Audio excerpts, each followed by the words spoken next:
Let's talk about something that most of us were never taught but deal with every day: how to not take things personally. If you want to never feel angry or bothered by anyone, this is where you start.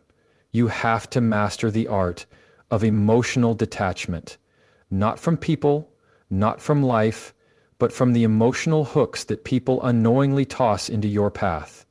This isn't about apathy, it's about clarity. Because the truth is, most of what bothers us about other people isn't really about them. It's about how we interpret their behavior through our own lens of insecurity, fear, or expectation.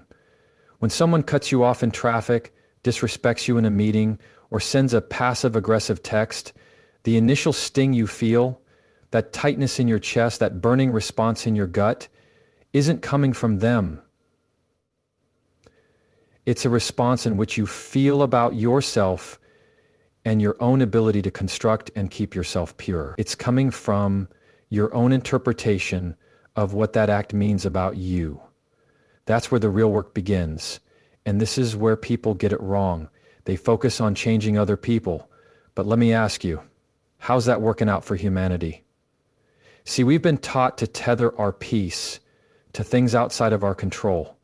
Someone else's tone of voice, someone else's opinion, someone else's behavior, and then we wonder why our emotional state is so fragile. The problem isn't that people are offensive. The problem is that we keep choosing to be offended. And I don't say that to dismiss real injustice. There's a time to speak up. But I'm talking about the everyday irritations, the little things we carry around like emotional debt, allowing someone's passing comment to rent space in our minds for hours or days. That's self-inflicted suffering. The ancient Stoics understood this. Marcus Aurelius wrote, "You don't have to turn this into something. It doesn't have to upset you. Let that sink in. You don't have to turn a rude email into a personal attack. You don't have to turn a cold shoulder into a rejection of your worth. You don't have to turn someone's bad day into your bad day. This is where emotional freedom begins, not in changing what happens, but in changing how we label it." Now, emotional detachment is not suppression. I'm not telling you to pretend you don't feel. I'm saying recognize the feeling, name it, and then interrogate it before you act on it. There's a pause, however small, between stimulus and response. That space is where power lives. Most people never find it. They're on autopilot, someone pushes a button, and boom, they react. But if you can learn to stretch that space, to observe your emotional patterns with curiosity instead of judgment, you start to notice something profound. Most of what agitates you isn't personal at all. You see someone rolling their eyes while you speak in a meeting. Your mind jumps to, "They don't respect me," or "I must sound stupid." But maybe they just got a text about their sick child. Maybe they didn't sleep last night. Maybe their response has nothing to do with you. And even if it was about you, what then? You still get to choose your response. You still get to decide whether you hand over your peace like a gift to someone else's immaturity. Let's go deeper. Why are we so easily rattled by others? Often, it's because we haven't fully owned our sense of worth. When your identity is fragile, it becomes easy to bruise. If someone's comment can shatter your day, they own a piece of you. And here's the truth. No one should have that kind of power. Not a boss, not a parent, not a stranger on the internet. But we give it away, usually without realizing it. This is why detachment is a skill. It's not coldness, it's clarity. It's the ability to see a situation as it is, not through the distorted lens of insecurity or ego. And when you train yourself to pause, to reflect, to question the story your mind is telling you, you begin to take back control. You shift from being emotionally reactive to being emotionally intelligent. You no longer need to be right. You no longer need validation from someone who doesn't even know your full story.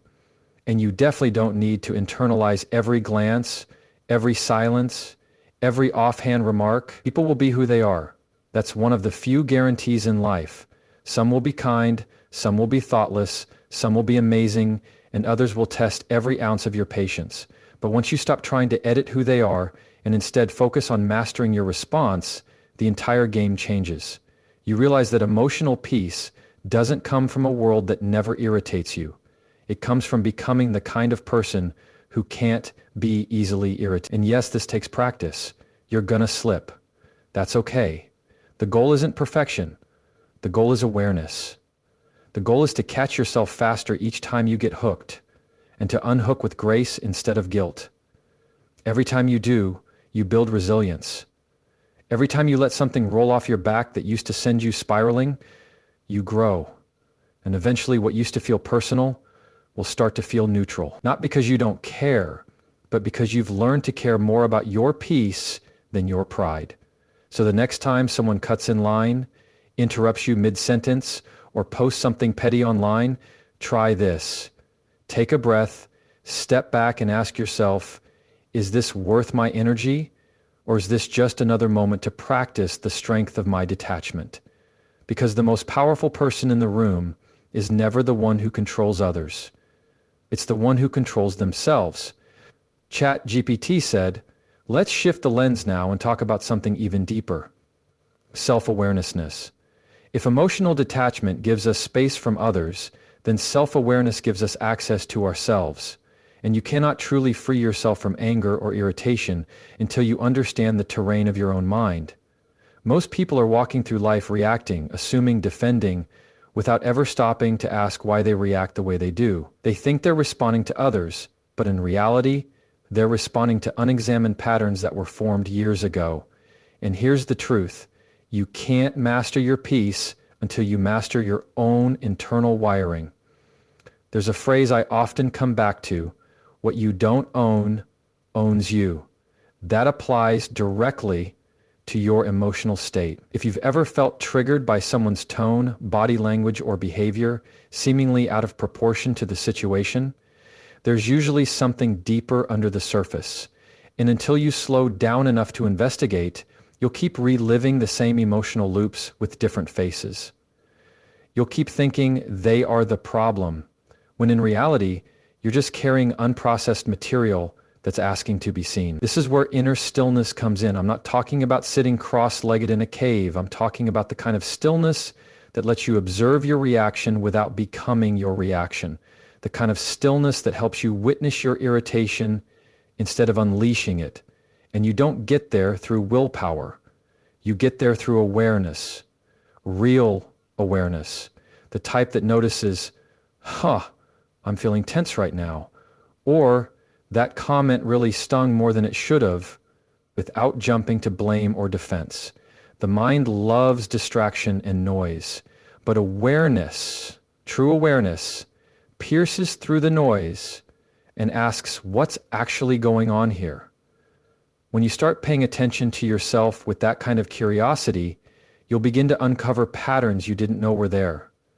Maybe you realize that when someone interrupts you, it's not just annoying, it makes you feel invisible, like you did as a child when no one listened. Or maybe when someone challenges you, you feel an intense need to prove yourself, because deep down, there's a fear you're not good enough. That's not weakness, that's just unexamined pain. And everyone has it, but not everyone is willing to look at it.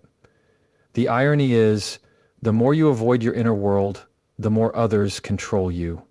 Someone makes a passing remark and suddenly you're spiraling. Someone ignores your message and your mind goes down a rabbit hole of insecurity. Why? Because you're not grounded, you're not anchored in your own awareness, you're trying to find your value in a world that reflects your wounds back at you, and that's a recipe for chronic irritation. But here's the shift. When you cultivate self-awareness, you stop living on emotional autopilot. You stop reacting to every external cue and start choosing your response. That's not just maturity, it's mastery. And it requires you to be honest with yourself. You can't grow through self-deception. You can't become peaceful by pretending you're already there. Growth begins the moment you stop blaming others for your reactions and start owning them. Not in a harsh or critical way, but with compassion, with curiosity, with the willingness to say, there's more to me than this reaction. Let me explore that. Now, I get it. This kind of self-examination can feel uncomfortable, Most people would rather stay busy than sit with their thoughts, but that's exactly why they stay stuck. Stillness doesn't mean inactivity. Stillness is a power move. It's the ability to hold yourself in the tension without immediately reaching for a distraction, a defense, or an emotional outburst. When you can do that, when you can sit with your feelings, name them, and understand them without being consumed by them, anger starts to lose its grip. Irritation loses its urgency. You're no longer being dragged around by your emotions. You're guiding them. And from that place, everything changes. Conversations that used to escalate, de-escalate. People who used to provoke you no longer feel threatening. Even your own thoughts become less chaotic because you've trained your mind to observe before reacting. You become a calm presence in a chaotic world. Not because the world changed, but because you did. This is where true strength lives, not in suppressing emotion, but in understanding it. Not in avoiding conflict, but in approaching it with clarity and calm. And this doesn't mean you'll never feel upset again. You will. You're human. But now you'll recognize it sooner. You'll catch the story your mind is telling you before it becomes a full-blown narrative. And that self-awareness, that quiet, steady presence inside you, becomes your anchor.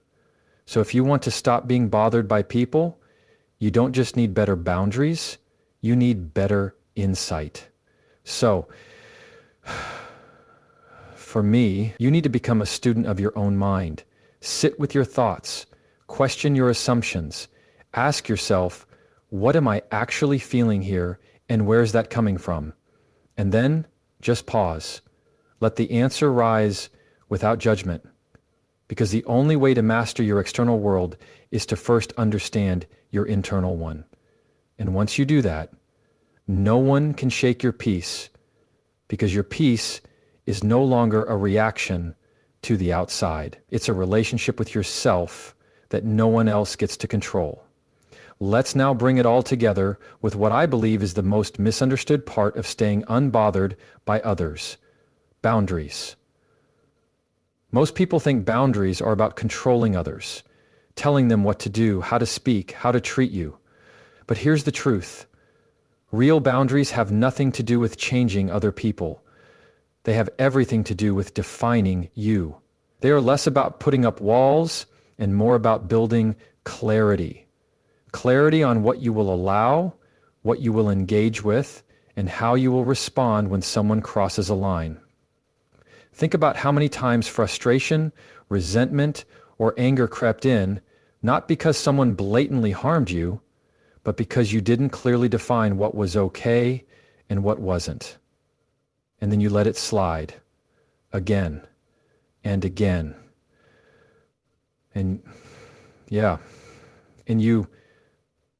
each time you tell yourself it's fine while something inside you clenches. That's not strength. That's silent self-betrayal. And self-betrayal always comes with a cost, usually in the form of bottled up resentment that explodes at the wrong time, in the wrong way, toward the wrong person. So let's reframe boundaries. They're not confrontational. They're not dramatic. They're not you being too much. Boundaries are simply standards, spoken or unspoken, that help preserve your peace. And when you respect your own boundaries, others start to follow your lead. But here's the caveat. If you're expecting other people to just know your limits without you ever expressing them, you're setting yourself up for disappointment. Unspoken boundaries often become unprocessed anger. Now, here's where this ties into staying calm and unbothered. The more you expect others to behave a certain way in order for you to feel okay, the more unstable your peace becomes. You've essentially outsourced your emotional state to people who have no obligation to protect it. That's a dangerous game, because people are unpredictable. They have their own values, their own traumas, their own level of self-awareness, and often it won't match yours. If your peace depends on someone always understanding you, always agreeing with you, always treating you exactly how you want to be treated, you're going to live in a constant state of emotional whiplash. This is why I say, set boundaries, but release expectations. That sounds contradictory, but it's not. It's precision. Boundaries are about what you will do when a line is crossed. Expectations are about hoping someone behaves a certain way. One puts power in your hands, the other gives your peace away. Here's a practical example.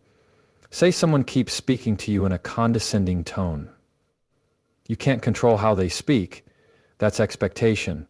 But you can say, if the tone continues, I'm going to step away from this conversation. That's a boundary. And here's the key.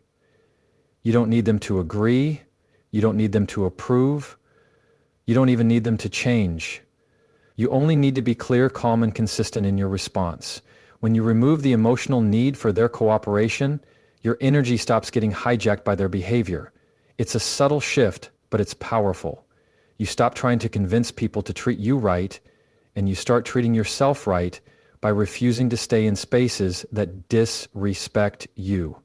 You stop waiting for closure, for apologies, for someone else's awakening, and you start living in alignment with your own values right now. That's freedom. And that's also the end of chronic frustration. Now, of course, some people will push back. Some will call your boundaries selfish. Some will accuse you of changing. Let them. Because the moment you start prioritizing peace over pleasing, discomfort is inevitable. But that discomfort is a sign you're growing. And as you grow, your energy will stop attracting chaos. Not because chaos doesn't exist, but because it no longer finds a home in you. And let me say this clearly. Setting boundaries doesn't mean you're hard to love. It means you love yourself enough not to abandon your own needs for someone else's convenience. You're not here to carry everyone's emotional baggage. You're not here to make everyone comfortable. You're here to live with integrity to yourself, to your values, to your peace. So how do you know if your boundaries are working? Simple. You stop explaining so much. You stop arguing with people who are committed to misunderstanding you. You stop overextending in relationships that only survive when you're the one bending. And most importantly, you feel lighter because you've stopped leaking energy trying to manage how others see you. You've chosen to manage how you show up instead. Now, boundaries won't guarantee people will change, but they guarantee you will change. You'll stop reacting to disrespect and start moving in alignment. You'll stop needing people to act right and start acting right toward yourself. That shift is what protects your peace. That shift is what keeps you from being constantly irritated or pulled into other people's storms. And if you take nothing else from this, take this. Peace doesn't come from everyone treating you well. It comes from you refusing to tolerate what disturbs your well-being. It comes from you consistently choosing self-respect over emotional reactivity. The more you practice that, the less you'll need to defend yourself, the less you'll be pulled into unnecessary drama, the less you'll take things personally, because when you live with strong boundaries and no expectations, you stop living at the mercy of others and start living in the strength of your own alignment. So ask yourself, where in your life have you been hoping someone would just get it instead of drawing the line? Where have you been angry at someone for crossing a boundary you never clearly set? And most importantly, what would change if you stopped waiting for them to act differently and started showing up differently yourself?